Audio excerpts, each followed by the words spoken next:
Hello and welcome to FPS Coach. My name's Rambo, and in this video, I'm going to talk about what I believe is the most important mechanic to wrist flicking and wrist aiming. Here's Shroud, one of the best wrist flickers, talking about his aiming. Usually aim and recorrection is your wrist. You know, if you flick too far, you recorrect with your wrist.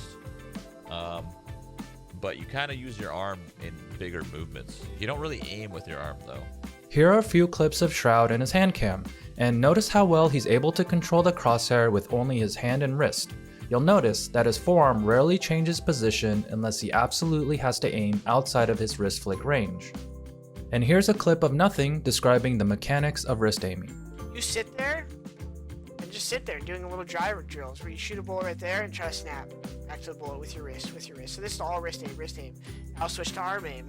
Now I'm gonna do the same thing. Put a bullet on the wall. This is my arm. It's bigger, see, right? I'm not gonna get as accurate. When you aim, for me, I don't know how this is. I know this is a way for a lot of people. Your wrist can control more. So like right here, I know how to snap to that with my wrist, right? This is how I'm, so say you're aiming right here. See, that's my wrist. I know how to pull my wrist to that point. I'm aiming here. There's a guy there. I know. My wrist can only control from there to there. That's the distance of my wrist while it's planted, while this point doesn't move. So I'm just going like that. Hello, it's called waving. I'm waving. So the max distance of my wave is right there, right? Right there to there. There are two key takeaways I want you guys to experiment with and develop. I know there are some of you out there with wrist and forearm issues, so please practice this with precaution if you do. The first thing to work on is to find a position for your hand and wrist to plant solidly onto the mouse pad and table. Some of you may prefer this anchor point to be more at the front of the table, or some of you in the middle, or further away from the body. It can be centered, rotated clockwise, or counterclockwise. While you're experimenting with this wrist anchor point, at the same time, flick your wrist to the maximum left and to the right to check if you can keep the wrist planted in place. Or in other words, due to our anatomy, some anchor points will feel uncomfortable, and the forearm and elbow muscles and tendons will want to shift around when flicking at certain anchor points.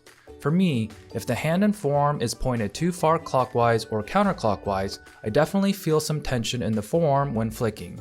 Or, if my elbow is too high, my flicks definitely feel awkward. The key is to find a comfortable and repeatable wrist anchor point that allows you to flick to the maximum left and right side.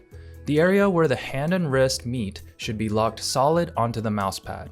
After this anchor point has been established, you now have created a pivot point for your wrist flicks.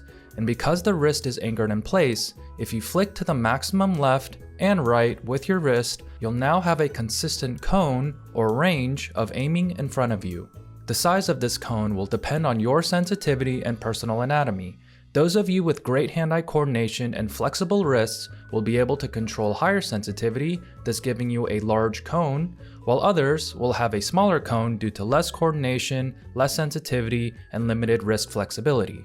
To summarize and wrap up this video, work on finding your personal anchor point that allows comfortable and a full range of wrist bend towards both left and right side, and then fine-tune your sensitivity to match the feeling of your wrist flicks to find a cone that works for you. If these tips were helpful, check out my full comprehensive guide to FPS aiming at www.fpscoach.com.